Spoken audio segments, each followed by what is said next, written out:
Hello, my dear students. So today we'll be learning the chapter the triumph of surgery.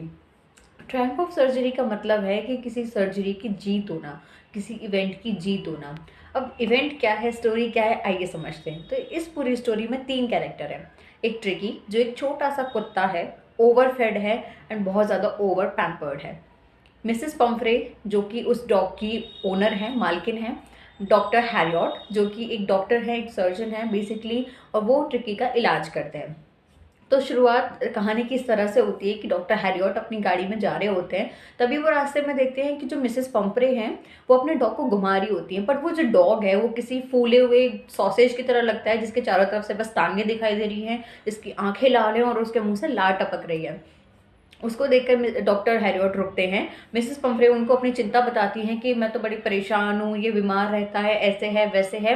And फिर doctor Harriet उनसे पूछते हैं कि क्या आपने इसकी डाइट पे मतलब कुछ स्ट्रिक्टनेस दिखाई, क्या आपने इनको आपने इसकी डाइट पे ध्यान दिया? कि हाँ, मैंने थोड़ा किया था, बट मुझे लगा था कि पहले बड़ा कमज़ोर हो गया है, तो मुझे लगा कि शायद पोषण की कमी है, मेल न्यूट्रिशन की वजह से इतना कमज़ोर हो गया है, तो मैंने इसको थोड़ा एक्स्ट्रा खाना देने की दिया इसको। मैं इसको हॉर्लिक्स, एक बाउल ऑफ हॉर्लिक्स देती थी इसको, ये कर उसको कोई लीवर फैट वगैरह, मतलब बेसिकली उसको खिलाने पिलाने में उन्होंने कोई कसर नहीं छोड़ी। फिर डॉक्टर बोलते हैं कि क्या आपने इसके मीठे पर कमी करी, क्या आपने इसका मीठा कट ऑफ किया? कि नहीं, मैंने तो किया नहीं, ये बड़ा मतलब मीठा तो इसका फेवरेट है और ये बड़े इंजॉय करता है, तो मैं खुद को संभाल नहीं पाई और मैं इसको मीठा दे देती हूँ।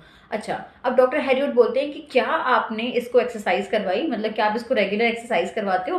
तो बोलती है कि हाँ, मतलब मैं थोड़ा बहुत इसको घुमाती हूँ, थोड़ा बहुत मेरे साथ ही वॉक पर आ जाता है, और वरना हमारा जो सर्वेंट है वो इसके साथ रिंग वाला गेम खेलता है, जिसमें एक बंदा रिंग को उछालता है और डॉग उसको पकड़ के लेकर आता है। बट अभी उसकी कमर में दर्द है, तो वो कुछ दिन से अनअवेलेबल है, जिसकी वजह से बस ये थोड़ा बहुत मेरे साथ वॉक ही कर पा रहा है।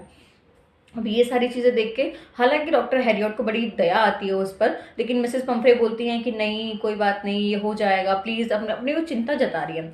अब डॉक्टर हैरियट बहुत स्ट्रिक्टली उनको बोलते हैं कि अगर आपने इसकी डाइट पर कंट्रोल नहीं किया, उसको अच्छे से एक्सरसाइज नहीं कराई, तो ये बहुत ज़्यादा बीमार होने वाला है। ये सारी बातें कहकर मिसेस पम्फ्रे थोड़ी निराश होते हुए अपने घर की तरफ चली जाती हैं।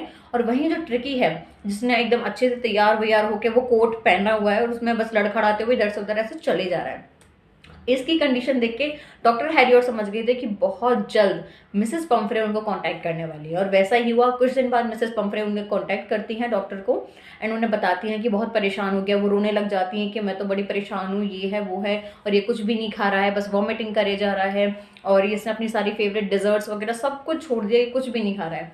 अब डॉक्टर हैरियट बड़ी स्ट्रिक्टली उनसे कहते हैं कि अब ट्रिकी को आपको हॉस्पिटलाइज करना पड़ेगा, 14 दिन के लिए हमारे पास छोड़ना पड़ेगा।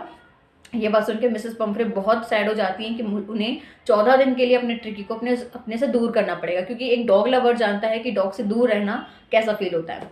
अब मिसेस पम्फ्रे, क्योंकि उसकी कंडीशन इतनी खराब हो चुकी थी, उनके पास कोई ऑप्शन नहीं था, और वो डॉक्टर के पास उनको भेज देती हैं। अब जो डॉक्टर हैं, जब वो उन्हें लेने आते हैं, तो उसके साथ ट्रिकी का इतना सारा सामान जाता है, उसके हर सीजन में पहनने वाले कोट, उसके क्या बोल सकते हैं हम उसको, उसके बाउल्स उसके साथ जा रहे हैं, उसके टॉयज, दुनिया भर की उसकी जो भी चीज़ें थी वो उसके साथ गई थी।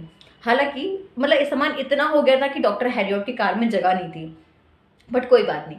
अब यहाँ से ट्रिकी उनके साथ जाता है उनके हॉस्पिटल में, जहाँ पर वो उसको ले जाके छोड़ देते हैं, क्योंकि मिस्टर हैरियट को पता था कि ट्रिकी का इलाज सिर्फ और सिर्फ डाइट है, सिर्फ और सिर्फ एक्सरसाइज है।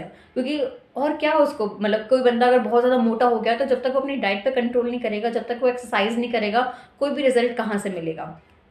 ठीक है। अभी क्या होता है कि शुरुआत के 2-3 दिन ट्रिकी बिल्कुल कुछ नहीं खाता है, सबसे बड़ा डरा डरा, बड़ा अनटच्ड अनबॉदर्ड, दूसरों से मतलब सारे डॉग से दूर दूर रहता है। कुछ दिन बाद वो थोड़ा इंटरेस्ट दिखाना लगता है डॉक्टर, बाकी के जो डॉग्स होते हैं उनके साथ थोड़ा खेलने लगता है, उनके साथ थोड़ा इन्वॉल्व होने लगता है। इवन सेकेंड डे पे जब शाम को सबको, सारे डॉग्स को खाना वगैरह मिलता है, तो सभी डॉग्स का ये होता था कि जो पहले जाएगा उसको ज़्यादा खाना मिल जाएगा, और जो लास्ट में जाएगा उसको बस वो बाउल से चाटने मिलेंगे। ट्रिकी के साथ वही हुआ, क्योंकि ट्रिकी बहुत ज़्यादा फैटी था, तो वो आगे नहीं भाग पाया, और वो लास्ट में पहुंचा, और लास्ट में पहुंचने की वजह से उसके पास सिर्फ वो खाली बोल सी बचे थे, जिनको वो चाट सकता था, सूंघ सकता था, और बस उन्हीं से वो कर सकता था जो भी करना था। अब 4th डे में आते आते ट्रिकी, मतलब स्टार्टिंग के 2 दिनों में डॉक्टर ने उसको कुछ भी खाने पीने नहीं दिया, सिर्फ और सिर्फ पानी दिया, खाने के लिए कुछ भी नहीं दिया, नो डाइट। सेकेंड डे के लास्ट में, थर्ड डे के मिड में आके उसने थोड़ा बहुत कुछ खाया। 4th डे में उसके लिए अलग से बोर्ड रखा गया कि हाँ भाई, ये ट्रिकी का है और इसमें ट्रिकी को खाना मिलेगा। अब उसको खाना मिलता है, वो थोड़ा सा एक्टिव होता है, बाकी डॉग्स के साथ वो प्लेग्राउंड में घूमता है, खेलता है, उनके साथ थोड़ी एक्टिवनेस दिखाता है, उनके साथ भागता है। और अब क्या है, वो थोड़ा रिकवर करने लगता है, क्योंकि पहले वो इतना ओवरफेड था, इतना मोटा था कि वो चल ही नहीं पाता था, लुढ़क के चलता था। अभी जब, क्योंकि उसकी बॉडी में खाना कम जा रहा है, वर्क ज़्यादा हो रहा है, तो बॉडी में थोड़ा मोमेंटम आ रहा है, बॉडी थोड़ी एक्सेलरेट हो रही है और बॉडी में थोड़ी एनर्जी आ रही है, जिसकी वजह से अब उनको फर्क दिखना शुरू हुआ। और डॉक्टर को समझ में आ गया, डॉक्टर हैरियट को समझ आ गया कि यही एक तरीका है ट्रिकी को ठीक करने का। कुछ टाइम बाद बीच बीच में मिसेस पंफ्रे उनको कॉल करती हैं कि ट्रिकी कैसा है, वो खाना खा रहा है, उसके कपड़े ढंग से बदले जा रहे हैं नहीं बदले जा रहे हैं, उसको सीजन के अकॉर्डिंग कोट पहनाए जा रहे हैं या नहीं पहनाए जा रहे। तो डॉक्टर हैरियट भी लाइक हाँ हाँ सब ठीक चल रहा है, सब ठीक चल रहा है, कुछ नहीं। उसके बाद कुछ टाइम बाद डॉक्टर हैरियट मिसेस पंफ्रे को कॉल करते हैं और उनको बताते हैं कि अब ट्रिकी जो रिकवर हो रहा है और पहले से इसकी कंडीशन बेटर है, डेंजर के बाहर है। मिसेस पंफ्रे बहुत खुश होती है, लेकिन उनको ये लगता है कि डेंजर के बाहर है, कहीं ऐसा ना हो कि ये इसके खाने में कोई कमी रह गई हो, या फिर ये मतलब रिकवर कर रहा है तो ये इसका प्रोटीन कम रह जाए, ये रह जाए। तो वो क्या करते हैं, डजन्स ऑफ एग्स भेजती हैं। पहले वो एग्स भेजती है, तो अब एग्स को वो ट्रिकी को तो देंगे नहीं, क्योंकि ऑब्वियसली उन्हें उसे रिकवर करना है। तो उन एग्स को डॉक्टर और उनके साथ के बाकी जो पार्टनर्स थे वही खा लिया करते थे। अब कुछ टाइम बाद वाइन आनी शुरू हुई। वाइन को उन्होंने दोपहर में लंच, थोड़ा बहुत ब्रेकफास्ट के साथ, लंच के साथ उन्होंने पीना शुरू करा। हद तो तब होगी जब ब्रांडी भी आ रही है, ताकि उसकी बॉडी में गर्माहट और उसकी बॉडी जोशीली रहे और वो थोड़ा सा ना बढ़िया, मतलब उसकी बॉडी बिल्डअप हो सके।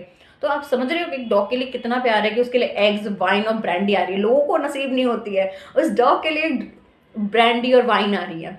तो नाउ अभी ये सारी चीज़ें हालांकि डॉग तक नहीं पहुंच रही हैं, ये सारी डॉक्टर और उनके पार्टनर्स ही इंजॉय कर रहे हैं। रात में ब्रांडी पी रहे हैं, दोपहर में उनकी वाइन चल रही है और मॉर्निंग में ब्रेकफास्ट में वो एग्स खा रहे हैं। उनको लगा था कि ये लाइफ शॉर्ट है और इसको हमें परमानेंट गेस्ट हम बना सकते हैं। बट क्योंकि मिसेस पंफ्रे बहुत ज़्यादा कंसर्न थी ट्रिकी को लेकर और वो उसके लिए हमेशा परेशान रहती थी कि बस वो जल्दी ठीक हो जाए, जल्दी ठीक हो जाए। तो डॉक्टर ने सेल्फिश ना होकर वो मिसेस पंफ्रे को कॉल करते हैं 14 दिन बाद कि भाई ट्रिकी रिकवर हो चुका है और आप इसे लेने आ सकती हैं। तो जैसे ही एक काफ़ी लंबी ब्लैक गाड़ी आती है, उसमें मिसेस पंफ्रे होती हैं, तो वो उसको बोलते हैं कि आप यहीं रुकिए, मैं लेकर आता हूँ। वो अंदर जाते हैं और एक कुत्तों के झुंड में से उस ट्रिकी को लेकर आते हैं। और ट्रिकी की अब क्या है कि जो ओवर फैट है, जो फैट है वो थोड़ा कम हुआ है, तो स्किन थोड़ी उसकी लूज हो गई है, लटकी लटकी सी हो रखी है। अभी क्या है कि जो जैसे ही ट्रिकी मिसेस पंफ्रे को देखता है, तो वो उनकी गोद से, डॉक्टर की गोद से उतर के अपनी मालकिन यानी मिसेस पंफ्रे की गोद में जाके बैठ जाता है।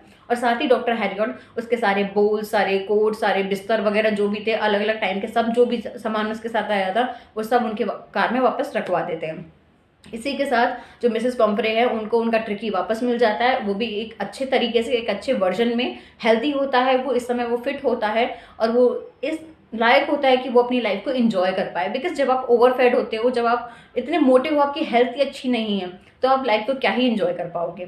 तो अभी इस समय ट्रिकी बिल्कुल रिकवर कर चुका है और ट्रिकी बिल्कुल रेडी है अपनी मालकिन के साथ जाने के लिए। मालकिन बहुत खुश होती है, मिसेस पंफ्रे बहुत खुश होती हैं। वो जाते जाते बड़ी उनकी आंखों में आंसू होते हैं और वो लास्ट में उनके वर्ड्स यही होते हैं कि this is a truly Triumph of surgery. Basically उनकी जो सर्जरी है उसकी जीत हुई। हालांकि उन्होंने कोई सर्जरी नहीं की थी, बस उन्होंने ट्रिकी को डाइट पे रखा था, थोड़ी डॉग्स के साथ वापस वेला छोड़ दिया था डॉग्स के साथ, कि वो बाकी नॉर्मल डॉग्स के साथ लाइफ जी सके। क्योंकि अभी तक वो सिर्फ एक प्रिंस वाली लाइफ जी रहा था, जहाँ पर उसके बाद टाइम टू टाइम कोट्स थे, बिस्तर थे, लग्जीरियस चीज़ें थी। वो मतलब दुनिया भर की एकदम लग्जीरियस चीज़ें खा रहा था, बिल्कुल एकदम ब्रांड न्यू डॉग था वो। लेकिन अभी क्या क्या था, मिस डॉक्टर हैरियट ने उसे बाकी नॉर्मल कुत्तों के साथ छोड़ दिया कि भाई तुम जाओ, दिल्ली जाओ, बाकी कुत्तों के साथ घूमो, चूहों को पकड़ो, इधर से उधर खाओ, लुढ़को फुड़को, मतलब बिल्कुल एक नॉर्मल डॉग की तरह उन्होंने छोड़ दिया था। और अब ट्रिकी क्या है कि नॉर्मल अपने हैबिटेट में आके वो थोड़ा सा इम्प्रूव किया, क्योंकि उसको वो लग्जरीज नहीं मिल रही थी। तो जो कंडीशन उसके पास थी उसने उसमें ही खुद को इवॉल्व करा, उसमें ही खुद को कंफर्टेबल किया और रिकवर हो पाया।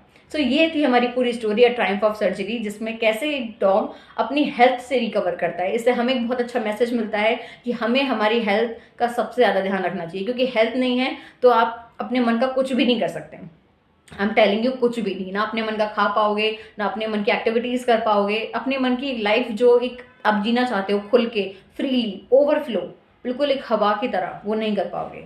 So yes, this is the story. I'll see you in the next video with a new chapter, and I hope you like the explanation of this chapter. If you like so, please drop a comment and do share it with your friends. Okay, bye.